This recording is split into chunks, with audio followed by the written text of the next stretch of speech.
de cette maladie. Est-ce que tu connais Jésus? Est-ce que tu connais celui qui a levé les paralytiques? Tu connais celui qui a ouvert les yeux des aveugles? Est-ce que tu connais celui qui a pris la boue, qui a transformé la boue à un produit miraculeux pour la vue? Est-ce que tu connais Jésus? Jésus est celui qui t'aime au-dessus de toutes les maladies. Jésus est celui qui confond la sagesse de la science. Connais Jésus, tu ne vas plus pleurer. Que quelqu'un dise les larmes de honte. Que quelqu'un dise les larmes de honte ne sortiront plus. On se basse.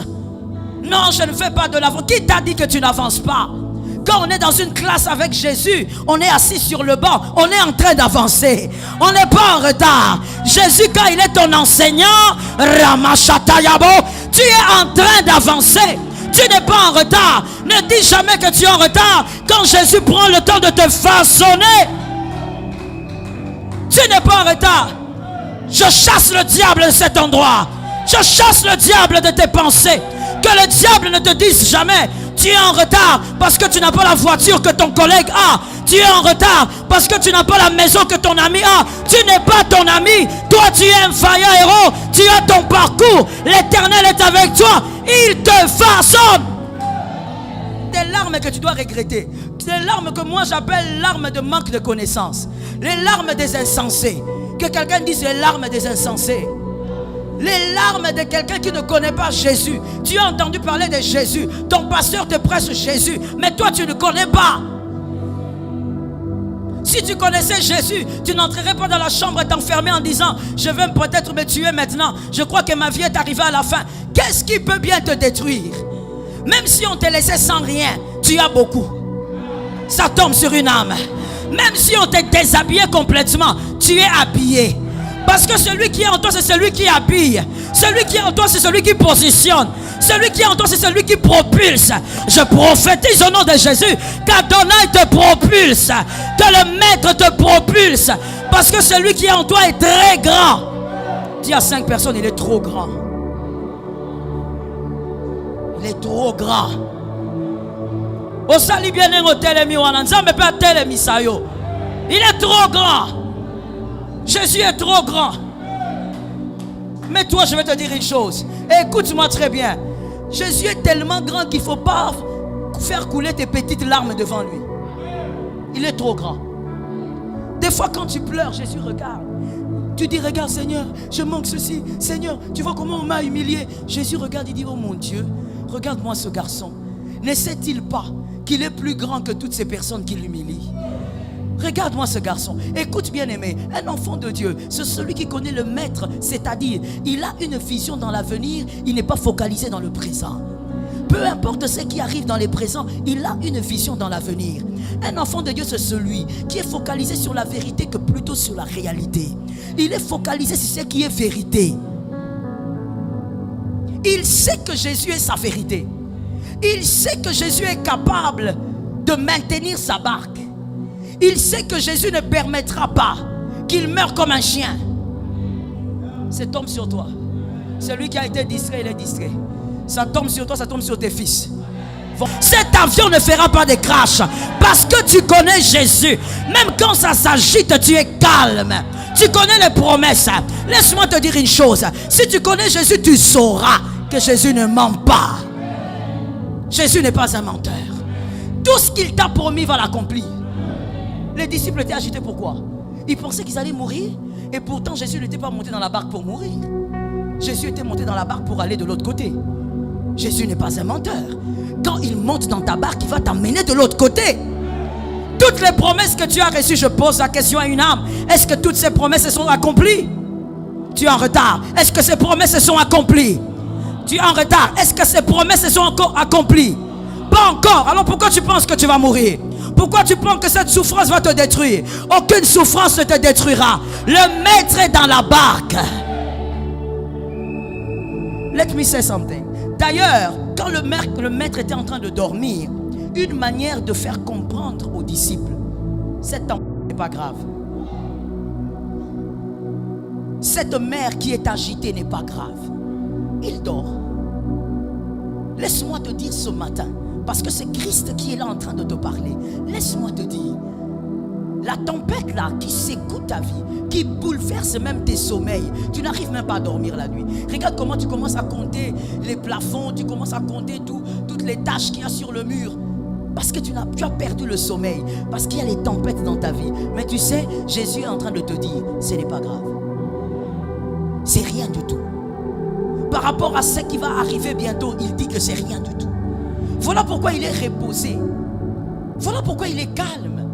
Mais ne pas connaître le maître, c'est être agité alors qu'il est là. Ne pas connaître le maître, c'est dire au maître, donne-nous du pain alors qu'il est capable de multiplier avec 5 pains. Ne pas connaître le maître, c'est un grand péché. Moi je pense d'ailleurs que le plus grand péché est de ne pas connaître Jésus. C'est le plus grand des péchés. Ne pas connaître la personne de Jésus. Plusieurs fois je pense, laisse-moi parler à la manière des hommes, je pense que plusieurs fois Jésus a pleuré. Parce que parmi nous il y a des gens qui n'ont pas compris qui il était. Malgré l'œuvre de la croix, tu continues à croire, tu continues de croire que Jésus est le petit Jésus qui s'agite devant les tempêtes. Malgré qu'il t'a sauvé à la croix, tu continues de croire que le diable peut te détruire n'importe comment. Malgré qu'il t'a sauvé à la croix, tu continues de croire que ton enfant peut mourir avec une malaria. Malgré qu'il t'a sauvé à la croix, tu continues de paniquer devant les petites choses du monde. Lorsque tu manques un pantalon, tu t'agites. Lorsque tu manques une belle chemise, tu t'agites. Lorsque tu ne peux pas faire les choses comme tes amis, tes collègues, tu dis je suis en retard. Connais-tu Jésus? Connais-tu le Dieu de Joseph? Joseph est un homme extraordinaire parce que celui-là est parti de la maison de son père très jeune. Jacob n'a pas eu le temps de lui expliquer beaucoup de choses par rapport au Dieu d'Abraham. Mais Joseph savait une chose, il n'était pas en retard. Et Dieu lui a démontré qu'il a raison. Dieu a toujours raison. Joseph dans la prison 13 ans, mais le jour où il sort c'est fini, tout change de la tête aux pieds. Il n'est pas Joseph qu'on a connu, il est le Joseph glorieux. Je dis à une âme, connais Jésus. Regarde un voisin, dis-lui connais Jésus. Tu te plains pour cette maladie, est-ce que toi tu connais Jésus? Si tu connaissais Jésus, tu ne serais pas en train de pleurer pour cette maladie. Pendant que tu es assis devant moi, tu penses même que tu vas mourir de cette maladie. Est-ce que tu connais Jésus? Est-ce que tu connais celui qui a levé les paralytiques? Tu connais celui qui a ouvert les yeux des aveugles? Est-ce que tu connais celui qui a pris la boue, qui a transformé la boue à un produit miraculeux pour la vue? Est-ce que tu connais Jésus? Jésus est celui qui t'aime au-dessus de toutes les maladies. Jésus est celui qui confond la sagesse de la science. Connais Jésus, tu ne vas plus pleurer. Que quelqu'un dise les larmes de honte. Que quelqu'un dise les larmes de honte ne sortiront plus. Un vaillant héros ne pleure pas comme ça. Attends le jour que je mourrai, tu vas pleurer. Ne pleure pas pour des choses comme ça. Ne pleure pas pour des choses basses. Non, je ne fais pas de l'avant. Qui t'a dit que tu n'avances pas? Quand on est dans une classe avec Jésus, on est assis sur le banc, on est en train d'avancer. On n'est pas en retard. Jésus, quand il est ton enseignant, Ramachatayabo, tu es en train d'avancer. Tu n'es pas en retard. Ne dis jamais que tu es en retard quand Jésus prend le temps de te façonner. Tu n'es pas en retard. Je chasse le diable de cet endroit. Je chasse le diable de tes pensées.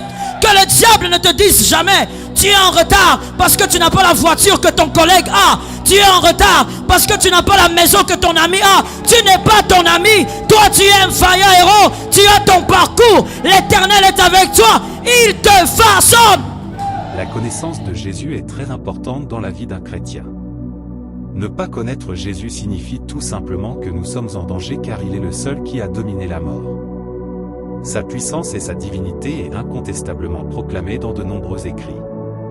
Il sauve, il donne le salut, il guérit, il délivre, il protège. Il a le pouvoir de tout faire et défaire. Ne pas connaître Jésus est un péché pour beaucoup de chrétiens car selon la croyance chrétienne, c'est pour dominer et nous libérer du péché qu'il est descendu parmi nous. Merci Pasteur Joël Casabel pour cet enseignement. Merci d'avoir suivi la vidéo jusqu'à la fin. Que Dieu vous bénisse. C'était Communion chrétienne pour plus de communion.